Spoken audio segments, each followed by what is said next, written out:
விஜயண்ணா வணக்கம். தமிழக வெற்றி கழகம் 108 தொகுதியில் வெற்றி பெற்றுள்ளோம். வாழ்த்துக்கள்ண்ணா. நன்றிண்ணா. தமிழக மக்களுக்கும் நன்றி. 108 இடம் ஜெயிச்சுட்டு கோட்டைக்கு போகிறோம். இருந்தாலும் முழுமையாக இதாக முடியல. அது சின்ன முழுமையாக தனிப்பெருமையாக பெற முடியல. சின்ன வருத்தம் இருந்தாலும் விஜயனா கோட்டைக்கு போகிறோம். ஓகே, இது சாதாரண கூட்டம், இது தற்கூரி கூட்டம், இது அணில் குஞ்சுகள் கூட்டம் அப்படி சொன்னவங்களுக்கெல்லாம் சரியான அடி.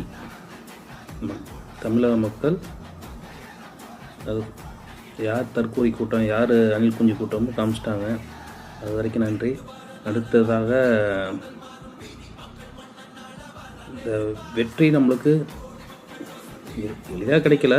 இருந்தாலும் வெற்றி சீக்கிரமாக கிடச்சிருச்சுன்னா அதனால் இதுக்கப்புறம் நிறைய பேர் பேசுனாங்க, ஆட்சி கிடச்சிருச்சுல இனிமேலும் ஆட்டம் இருக்குது, இனிமேல் ஆட்சி எப்படி பண்ணுவார்னு கேட்டாங்க.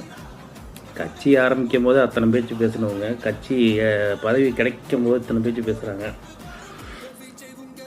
ஓட்டே வராது, சீட்டே வராது அப்படின்னு பேசின வாய்களுக்கெல்லாம் இது இப்போ பேசுகிற வாய்களுக்கெல்லாம் உங்கள் செயல்பாட்டில் காமிங்கண்ணா. ஓகே, நல்லபடியாக உங்களை நம்பி நாங்கள் இருக்கோம், உங்களுக்காக இருக்கோம். அதான் இதுதான் சொல்ல வரோம். இது நினைக்கிங்க. அடுத்து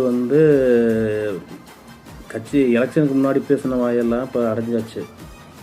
ஆனால் இப்போ எலெக்ஷன் ரிசல்ட்டுக்கு அப்புறம் பேசுகிற வாயெல்லாம் இனிமேல் நீங்கள் என்ன அடைக்கணும்னா, சரிங்களா? அடைக்கணும்னா நம்ம செய்கிற செயல்பாட்டை பார்த்து அவங்க அடங்கி போகணும்னா, எப்படி நிர்வாகம் பண்ணுவாங்க, எப்படி இது பண்ணுவாங்கன்னு நிறைய பேர் பேசுகிறாங்க, சரிங்களா? அதெல்லாம் காமிக்கணும். இப்போ எலெக்ஷன் ஜெயிச்சு காமிச்ச மாதிரி ஆட்சியிலையும் ஜெயிச்சு காமிக்கணும். காமிப்பீங்க, நம்பிக்கை இருக்குது, ஓகேங்களா? இது என்னோட பதிவு இது மட்டும் இல்லை, மக்களோட பதிவும் சேர்ந்து போகிறோம். நல்லபடியாக நடத்துங்க, மக்களுக்கு நல்லது பண்ணுங்கள்.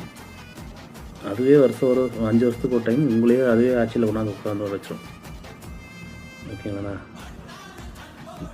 எத்தனை தடைகளை மீறி வந்திருக்கீங்கன்னு உங்களுக்கு தெரியும். சினிமா ஃபீல்டுலேருந்து சரி, அரசியல் ஃபீல்டுங்கிற தடையெல்லாம் படிக்கெல்லாம் மாறும்னு சொன்னாங்க.